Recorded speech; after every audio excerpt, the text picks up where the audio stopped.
¿Qué pasaría si la ignorancia fuera la única forma de ser feliz? En 1953, una novela predijo el vacío existencial de una sociedad inmersa en el consumo del entretenimiento, tal y como está sucediendo hoy.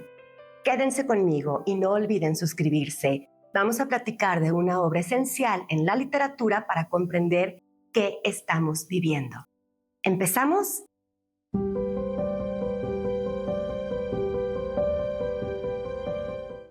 Fahrenheit 451, del escritor estadounidense Ray Bradbury, es considerada una novela de ficción distópica, un género que hace referencia a sociedades futuristas indeseables. En Fahrenheit 451, los libros están prohibidos. Lo único que se permite son las historietas y las revistas eróticas tridimensionales. ¿Cómo llegaron a esto? No fue por imposición de un gobierno autoritario. La sociedad misma pidió que los libros se quemaran. Todo inició cuando dejaron de venderse. La gente prefirió el entretenimiento barato a la ansiedad que genera el conocimiento. Y sí, hay quienes van por la vida buscando un estado permanente de aparente felicidad. No ven y no quieren saber para no sentir. Leer nos obliga a pensar. Pensar nos hace diferentes y muchas veces ser diferente es una ofensa. En esta distopía, los bomberos no apagan fuegos, los provocan y lo hacen con mangueras que lanzan llamas a 451 grados Fahrenheit, la temperatura exacta a la que el papel de los libros se inflama y arde. Uno de estos bomberos es el protagonista, se llama Montag y está casado con Mildred.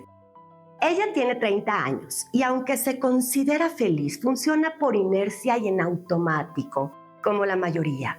No tiene amigos, pero sí una familia virtual con la que se relaciona a través de las paredes de la sala, que en realidad son pantallas de televisión interactivas donde el mundo real desaparece.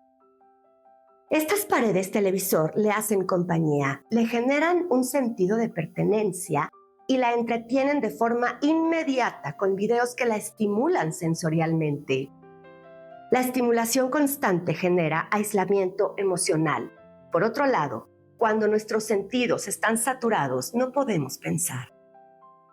Una noche Mildred hace el intento de quitarse la vida.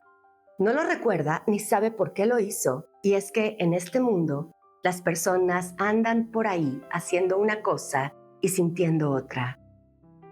Su esposo, Montag, es un bombero orgulloso de quemar libros hasta que una tarde se encuentra con la vecina, una joven llena de vida que le pregunta si es feliz.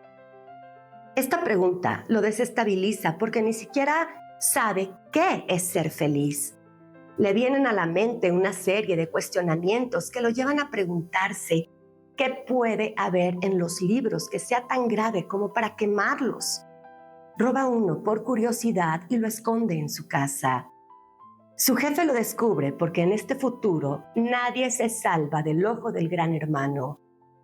Es un hombre culto y tiene el poder de la palabra. Lo sabemos porque le da un discurso enorme a Montag, recordándole que su misión como guardianes de la felicidad, censores oficiales, jueces y ejecutores, es custodiar la tranquilidad del espíritu, impidiendo el acceso a la información. Cualquier hombre que pueda desmontar un mural de televisión y volver a armarlo es más feliz que cualquier otro que trate de medir, calibrar y sopesar el universo, que no puede ser medido ni sopesado sin que un hombre se sienta bestial y solitario. En Fahrenheit, la cultura se cancela para no herir susceptibilidades, con la intención de que nadie se sienta inferior o cuestionado. Me quedé helada cuando leí. A la gente de color no le gusta el pequeño Sambo, a quemarlo. La gente blanca se siente incómoda con la cabaña del tío Tom, a quemarlo. Si un libro hace llorar a un hombre que ha perdido a su hijo, quémalo. De este tipo de censura les platiqué en el corto que hice sobre el peligro de cancelar autores. Si no lo han visto, aquí les dejo el enlace. En el universo de Bradbury, la literatura muere en nombre de una empatía mal interpretada. Lamentablemente, Fahrenheit 451 dejó de ser ficción. Ese universo distópico hoy es un espejo de nuestra realidad. Los libros se queman bajo la premisa de no ser políticamente correctos. Y las paredes televisor también están aquí. Hay quienes pasan el día dándole scroll a la pantalla y lo hacen en automático, saturándose de contenido barato que no requiera la mínima atención. Viven de forma virtual o detrás de un avatar para no sentirse cuestionados y evitar alguna de esas verdades incómodas que nos provocan. En palabras del autor, escuchen bien, la tecnología, la explotación de las masas y la presión de las minorías produjo este fenómeno. ¿Les hace sentido?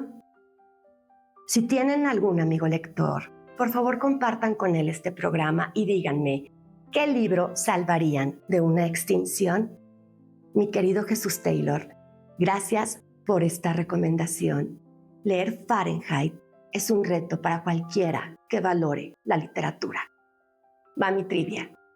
Novela que exhibe la superficialidad de la belleza física frente a la belleza interior, escrita por uno de los máximos representantes de la novela realista del siglo XIX. No olviden suscribirse y activar las notificaciones. Soy Ina Recamier, la librera, y los espero en el próximo programa. Gracias, los abrazo.